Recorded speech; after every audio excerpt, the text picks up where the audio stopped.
गली तोरे द्वार से। बाप रे बाप, हम एक थरिया खाना खाए ला, एक लोटा पानी पी ला, तो क्या हम बचावा नजर आओ? और तो हम तोरा के बचवा ना कहीं तो का कहीं बताओ। हाय ले बचवान तोरे आते भीख ना ले, जाके महारानी जी से कह दे कि अपने हाथ से भिक्षा दान करे। हमरा तो ठीक ना ले ना बचवा, काहे हमार हाथ प्लास्टिक का बका? कहा कि हम नौकरन के आते भीख ना ले ला। नौकरन के हाथे?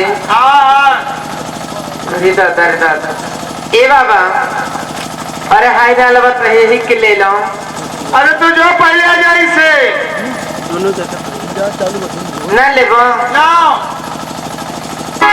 अरे ले लो। अरे जा बचवा, जैसे कहा हमरे के प्रधान के ले बाड़ू।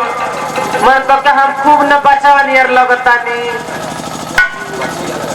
अरे हमके पटकवा तो हम वक्त पे सयान हो जाए। अरे चुप रहो, बात तोरा के ना बोले के चाहिए। कैसन वक्त के बोले क्या के चाहिए?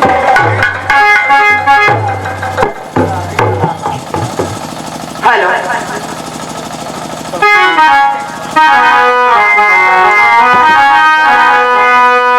अरे मन के समरिया बन गईला तू, अरे चुपके से का कईला, अरे नस नस में तू गईला समाए, अरे डाली दिला परेशानी में, जो तू पे रोजी भरा दिहला ए राजा हमके जवानी में।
के जोगी खरा बिहरा ए राजा हमके जवान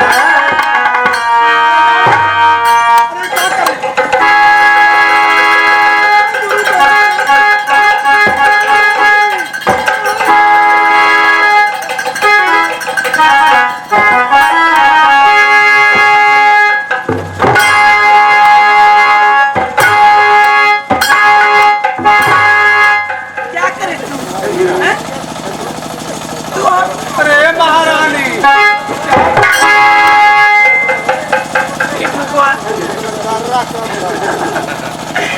दासी तू ये क्या कर रही हो? ऐसा दासी रखल हो महारानी जोगियन के महाराज ने कहा तोरे दरबार में क्यों भिखारी आ जाला तोरे दरबार में क्यों भिखारी घूम फिर के रहा बाबा मैं आपसे दासी तुलसी मैं आपसे माफी मांग रही हूँ बाबा।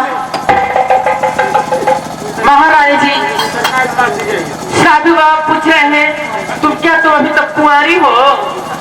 तुम्हारा शादी उदी हुआ है?